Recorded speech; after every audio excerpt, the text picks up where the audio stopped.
Well, my next guest is here because he isn't sure if he's a father of some twin girls. Take a look at this. I'm not sure how I feel. Got married when I was 18. The relationship only lasted for about 6 months.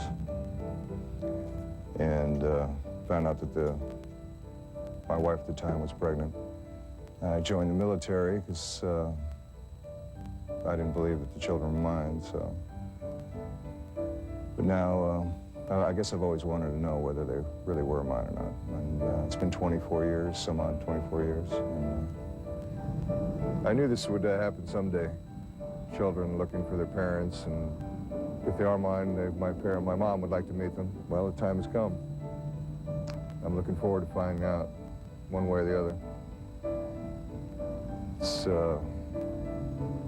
closure to something that's been a long, long time coming. Please welcome Frank to the show.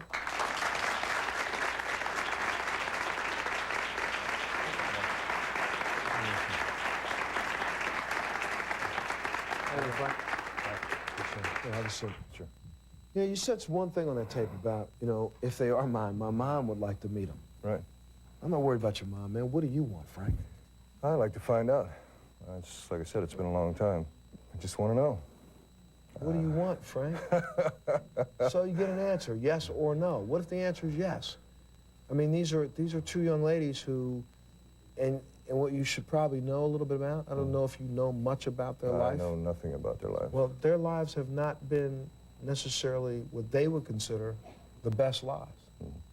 If it turns out that they are mine, then I guess we have to talk, and we'll take it from there. Talk and take it from there, but you're willing to do that? Yes, yeah, of course. Okay, all right. I'm gonna take a little break. When we come back, we're gonna meet them, and we'll find out what really happened, and then we'll find out whether or not this has been a dream on everybody's part for 23 years. Take a little break. We'll be back right after this.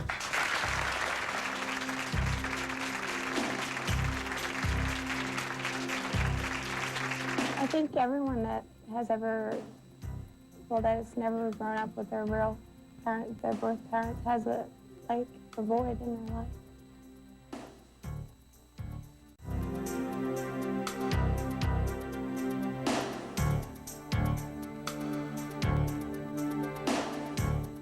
I haven't really seen my twin sister a lot in the last few years. I probably have seen her maybe 3 or 4 times since high school.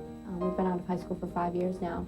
We just keep in touch on the phone every few months, calling each other, and she told me that over the years she's tried to find our birth father.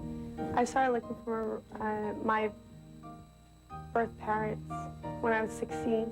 I found my birth mother, and I tried to find out information about my birth father. My sister's a little bit on the other side. She's a little nervous. Very nervous, actually. She's more of the active role in this whole situation, so. I don't wonder why he's never contacted me. He probably, I don't even know if he knew that we existed. In general, actually, just feeling like no one really wanted me. I mean, my birth parents didn't want me, my adoptive parents didn't want me, and at times my foster homes didn't want me. The past few years have been, as far as trying to find my birth father, it's just been disappointment and just been a letdown. I just really want to know what he looks like and see how I fit into that picture, and how, if I'm as tall as I am because of him, or just anything, or why I look the way I do. I would just love to meet him.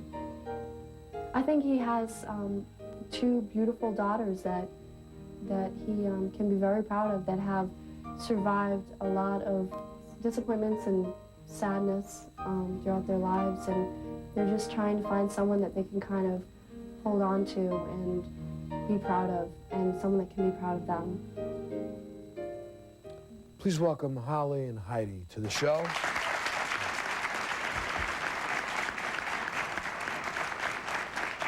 This has been a lifelong journey for the two of you, not just about your father, but just trying to find your own identity, has it not?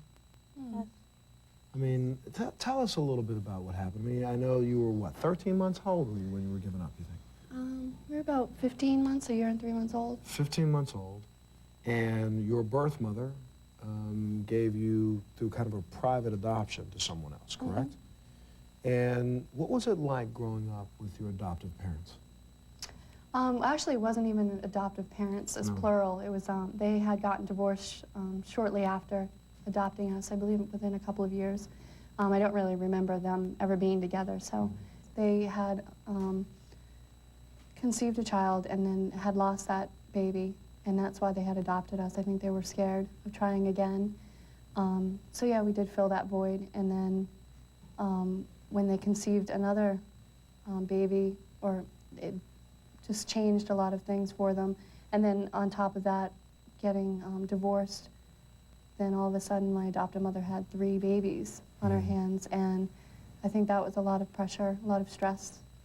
How would you characterize your growing up until the two of you were 15? Good? Very Tough? Very tough? Very tough.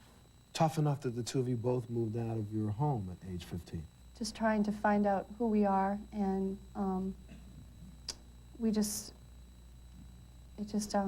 started becoming more of a struggle with our adoptive mother. The loss of control became an issue where more control was put on us, more rules, more strictness, and that's when the problems started, I think. And for you, now you moved in with friends, so you kind of had a foster family, right? That took care of you, but you ended up living kind of on and off the streets and everything else, right? You lived in a car for a little while? And... Well, I bounced around a lot. We really were responsible for providing our own places to live. How did you survive and turn out like this? Is that each other, I guess? And you know, a lot of people just tend to lose hope. And I think that's, I mean, everyone has it in them to survive any ordeal that they come across. But it's just kind of holding on to a dream, or not really knowing. I mean, you have a sense of who you are, but just knowing that you're better than, you don't want to give up on yourself because kind of everyone else has. So just holding on to that is just the only thing, I think. If you've held on to yourself, then what's the need in finding the biological parents? I mean, you found your biological mother. That didn't work out. You did. You didn't go, right? Okay. And now you want to find your biological father. Why? I think everyone that has ever, well, that has never grown up with their real parent, their birth parents, has a void in their life. And you just want to fill it. You know, you just want to know why you look the way you look. And, you know, we only saw our birth mother's side. What is your father, your birth father's name? What's his name? Frank John Kinsella. Casella. Now, do you know when we went searching for Frank John Casella, There's a lot of them. we must have found like 20 Frank John Casellas. We had contacted 4 in particular that we kind of narrowed it down to. What happens if it's the wrong one? Or what happens if we get the right one and he said, you know what, I left your mother for a reason, I left you for a reason, and I didn't want to be found. So go on with your life. Then you know that. Then we know that. Yeah. And you'll be happy with that. Yeah. Will you really be happy with that? Well, there'll still be that void, but at least we know that we gave him the opportunity. And if he doesn't want to take it, then that's fine. You know? Okay. All right, I'm gonna take a little break. You know, I was gonna go right ahead and move on, but I think I need to do something. For the two of you, we did find somebody. I found a person. A young man by the name of Frank. He's right back there. He just got an opportunity to see what you said, so I think he wants to come out here and say hi. Please welcome Frank to the show.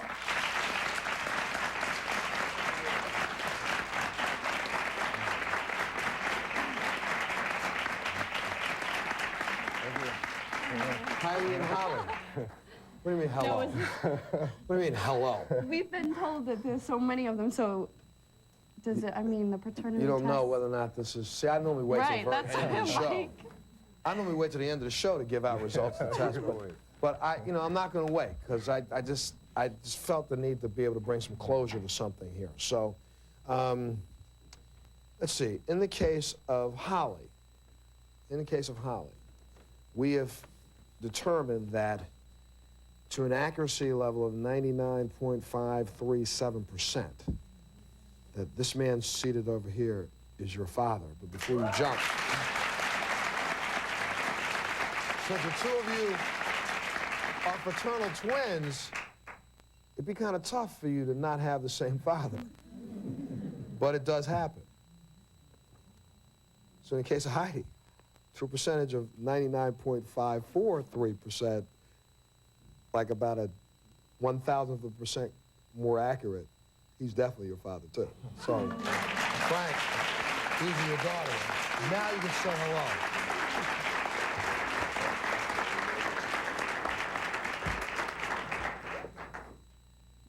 Tell you what I'm gonna do.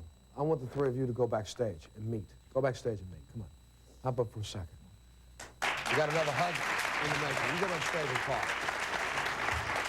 I'm gonna see the three of you in a minute, okay?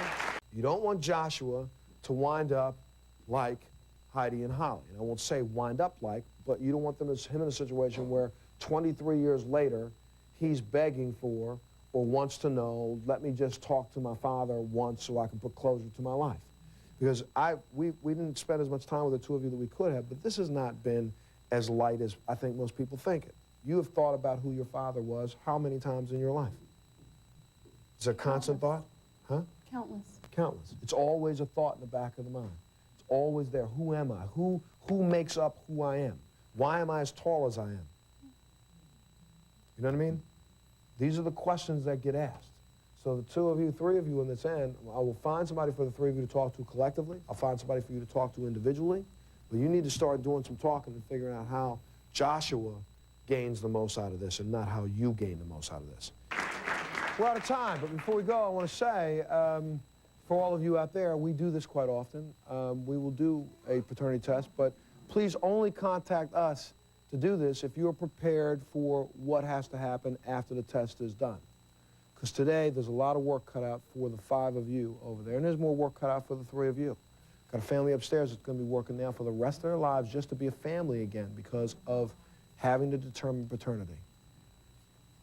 I'm in an office, and you live in Dallas, you live in Austin, so you're relatively close. Is that a plane ticket away? You can fly between Austin. 4-hour drive, or fly in. So tell you what, I'm going to give the 2 of you a plane ticket to go and see Dad. And let's have a little reunion. And get to know each other. And I'm also going to tell the 2 of you that my offer stands, the one I made before this hour began. 2 of you need to sit down and talk with someone about where you are right now in life. And I'm going to start that process before you get on the plane to go see him, okay? Because what happened the last time you attempted to do this is because expectations were different than what they should have been. And you need to understand that, okay? Yes? Tough guy? All right. I'm out of time. Join us on the next Montel.